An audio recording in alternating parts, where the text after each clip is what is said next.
రామకృష్ణ పరమహంసని వాళ్ళ శిష్యుడు ఒక మాట అడిగాడు, ఏమండి లోపల మనం ఏమైనా మౌనంగా అడిగితే ఈశ్వరుడికి తెలుస్తుందా అని అడిగాడు.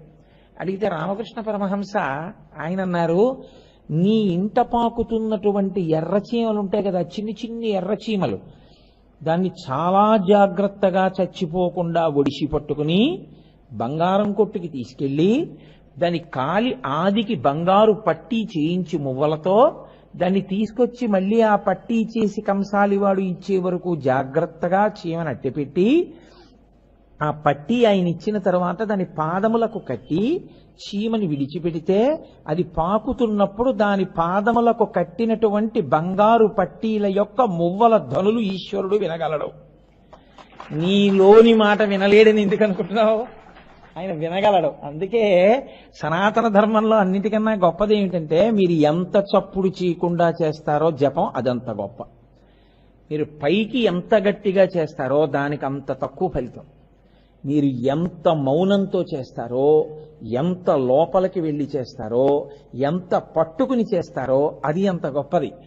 నాకు ఏదో ఒకదాని మీద ఒకటి గుర్తొస్తుంటుంది. ఇవన్నీ చెప్తే అప్పటికవుతుంది ఉపన్యాసం అనిపిస్తుంది, వచ్చిన బాధ. పరమహంస ఒక మాట చెప్తారు. బిల్వమంగళుడని శివభక్తుల కథల్లో అదొక కథ. అంటే చింతామణి కథ అని మీరు అనుకోకండి, ఆయన వేరు, నేను చెప్పి ఆయన వేశ్యాలంపటంలో ఉన్నవాడు. తండ్రికి తజ్జినం పెట్టి వేశ్య కోసం వెళ్తున్నాడు. అసలు అది మహాదోషం. ఇంకా నేను దాని గురించి పెద్ద వివరణ చేయవలసిన అవసరం లేదనుకోండి. ఆయన రాత్రివేళ వేశ్య దగ్గరికి వెళుతూ పితృశేషాన్ని, వండిన గార్లు అప్పాలు అలాంటివన్నీ మూట పట్టుకుని వెళ్ళిపోతున్నాడు. ఇంకొక ఆయన ఈశ్వరుణ్ణి ధ్యానం చేస్తున్నాడు. ఈశ్వరుణ్ణి ధ్యానం చేస్తున్న ఆయన ఇలా పెట్టుకుని కూర్చుని ఉన్నాడు. వేశ్య మీద ధ్యానం చేస్తున్నవాడు ఎంత తొందరగా వేశ్య దగ్గరికి వెళ్ళిపోదామని గారెలో అప్పాలు పట్టుకుని వెళ్ళిపోతున్నాడు. మీరు బాగా గమనించండి, వెళ్ళిపోతున్న ఆయన ధ్యానం చేస్తున్నాడు, కూర్చున్న ఆయన ధ్యానం చేస్తున్నాడు. వెళ్ళిపోతున్న ఆయన ధ్యానం దేని మీద? వేశ్య మీద. కూర్చున్న ఆయన ధ్యానం దేని మీద? ఈశ్వరుల మీద. మీరు నేను అనుకుంటున్నాం.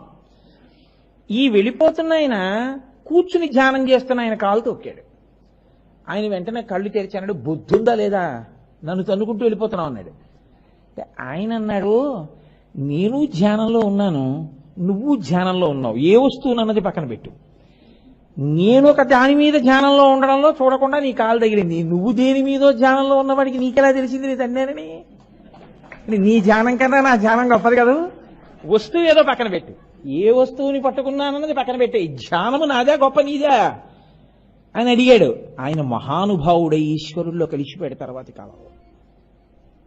అది అంతర్ముఖ సమారాధ్య బహిర్ముఖ సుదుర్లభ.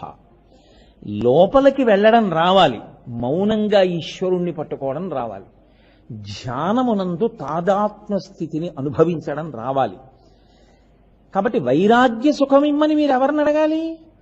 శంభుదేవుణ్ణి అడగాలి. ఎవరు మీకు సుఖములనిచ్చాడో ఆయన్నే అడగాలి. అయ్యా, ఈ సుఖముల మీద వెంపర్లాట ఎంతకాలం ఉంచుకోమంటావు నన్ను? అది అలా ఉండని. అవి పాడైపోయి ధ్వంసమైపోవడం వల్ల వైరాగ్యం రావాలని కోరకూడదు. అవి అలా ఉండని, వాటిని చూస్తాను, కానీ ఏదో పెద్ద ఉత్తేజం అయిపోకూడదు. ఆ వస్తువుకి ఏదో ఇబ్బంది వచ్చింది, కుంగిపోకూడదు. ఒకలా ఉండగలనా? దూర్జటి అడిగాడండి ఈ మాట.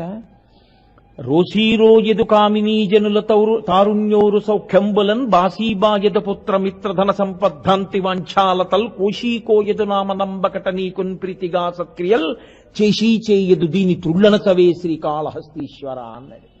వైరాగ్యం వచ్చినట్టుంటుంది, ఏం పిల్లలు అన్నట్టుంటుంది, అంటూనే పట్టుకుంటూ ఉంటుంది. పూజ చేస్తున్నట్టుంటుంది, చేయకుండా పారిపోతుంది. ఈశ్వరుణ్ణి పట్టుకున్నట్టుంటుంది, ఈశ్వరుణ్ణి విడిచిపెట్టేస్తుంది. దీని త్రుళ్ళన చవే శ్రీకాళహస్తీశ్వర, దీనికి ఎంత మదం, నేను ఇలా తిరగలనని, దీన్ని తొక్కి పెట్టవా ఈశ్వర అని అడిగాడు.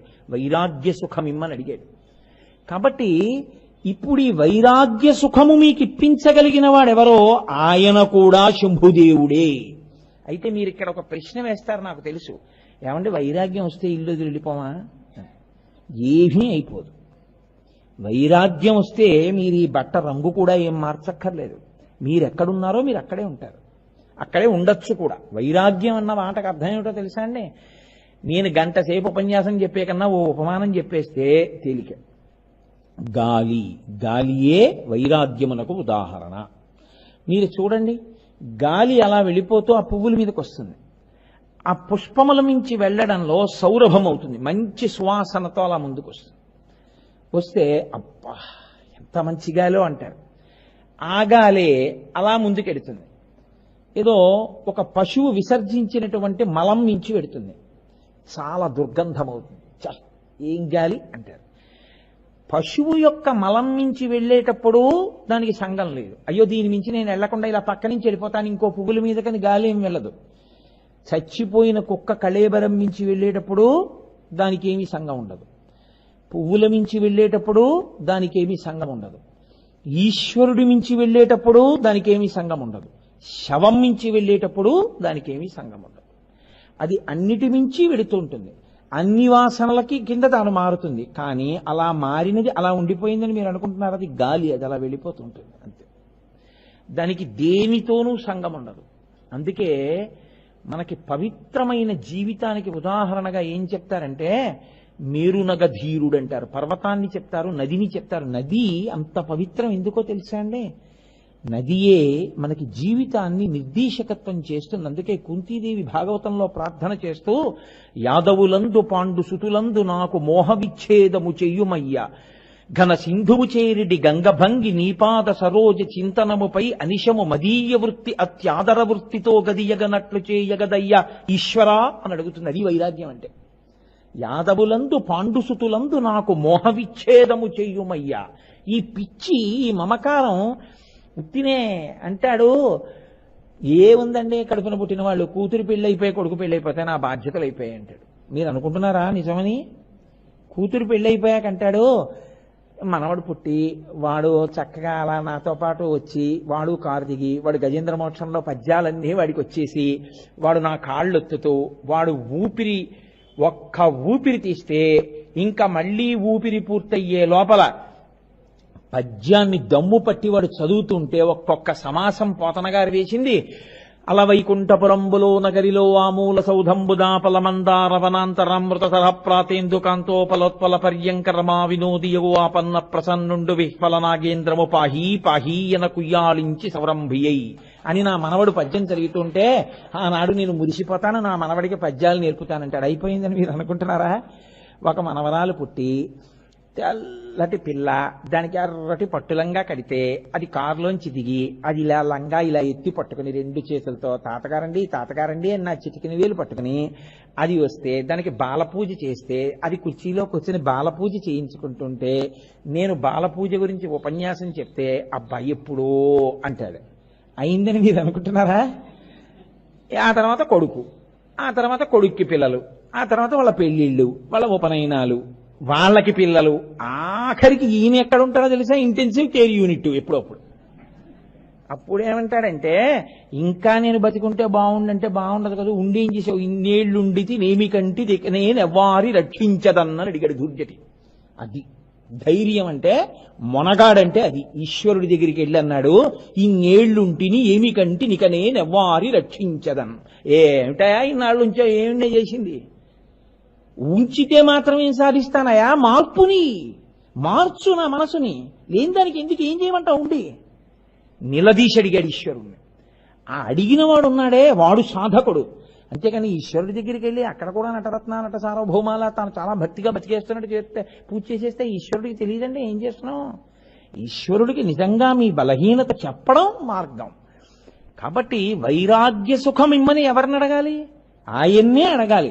ఇప్పుడు వైరాగ్య సుఖం ఒకటి ఉన్నదని, ఆ వైరాగ్య సుఖమును పొందాలని గాలిలా ఒక వయసు వచ్చేసిన తరువాత ఇక నీ మహాభినిష్క్రమణములకు నీవు సిద్ధం కావాలి. ఈ రంగస్థలాన్ని విడిచిపెట్టేసి 8:30 అయిపోతుంది అనుకోండి, ఇంకా నేను ఈ రంగస్థలాన్ని ఈ వేదికని విడిచిపెట్టి వెళ్ళిపోవడానికి సిద్ధమైపోతున్నానా లేదా?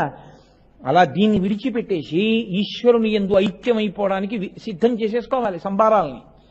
అలా సిద్ధమవడానికి తాను తయారవుతూ ఇక సాక్షి మాత్రంగా చూడడం నేర్చుకోవాలి. సంగము లేదు. సంగము లేదంటే ఇంట్లోంచి వెళ్ళిపోమ్మని కాదు, అక్కడే ఉంటాడు. కోడలు పప్పులో ఉప్పు వేయడం మర్చిపోయింది. పెద్ద పెద్ద కేకలేసేయక్కర్లేదు, ఏం పర్వాలేదు, చాలా రోజులు తిన్నావు, 60 సంవత్సరములు ఉప్పు వేసిన పప్పు తిన్నావు, ప్రాణం పోతుందా ఇవాళ పప్పు తింటే? తిను, పర్వాలేదు. కాబట్టి ఉప్పు వేయలేదమ్మా నువ్వు అని కూడా అనడు, పప్పు కలుపుకు తినేస్తాడు. మామయ్య గారు ఉప్పు వేయలేదు పప్పులో. అవునమ్మా గమనించాను, ఏమైందమ్మా, ఏం పర్వాలేదు, నువ్వు వేసుకుని తిను. మా మామగారు చాలా మంచివాడని సర్టిఫికెట్ కోసం కాదు, నువ్వు సంఘం లేకుండా బతకడం నేర్చుకోవడానికి. అయిన దానికి కాని దానికి వచ్చి ఏమిటి ఏమిటి ఏమిటి అనకు. నువ్వు ఈశ్వరుడి మీద మనసు జరిగేవి జరుగుతుంటాయి, సాక్షి మాత్రంగా చూస్తుండవు. నీవు ఏమి చెయ్యాలో అది నీకు అయిపోయింది. 60 ఏళ్ళు వచ్చాయి, ఆఫీస్ వాళ్ళు పంపించేశారు, కొడుకు కుట్టేశాడు, వాడు ఉద్యోగం వాడు చేసుకుంటున్నాడు, కోడలు వచ్చేసింది, వాడికి కొడుకు కుట్టేశాడు. ఇంకా ఎందుకు నీకు తాపత్రయం? నువ్వెవరిని పట్టుకోవాలో వాడిని వదిలేసి ఇవన్నీ ఎందుకు ఇంకా పట్టుకుంటావు? వాడిని పట్టుకో, వాణ్ణి పట్టుకుని ఉండి ఇవన్నీ ఏం వదిలేయద్దు, చక్కగా వెళ్ళు. నాకు వైరాగ్యం అంటే నేను ఎక్కడికి వెళ్ళండి అని ఏం అనక్కర్లేదు. కొడుకు పిలిచాడు వెళ్ళు, సంఘం ఏం లేదు, పొంగిపోవద్దు. ఎక్కడ పొంగో తెలుసా నీకు? అన్నిటా ఈశ్వరుణ్ణే చూస్తుండు. ఈశ్వరుణ్ణి చూసి ఈశ్వరుడితో అనుబంధం పెట్టుకుని ఉండు.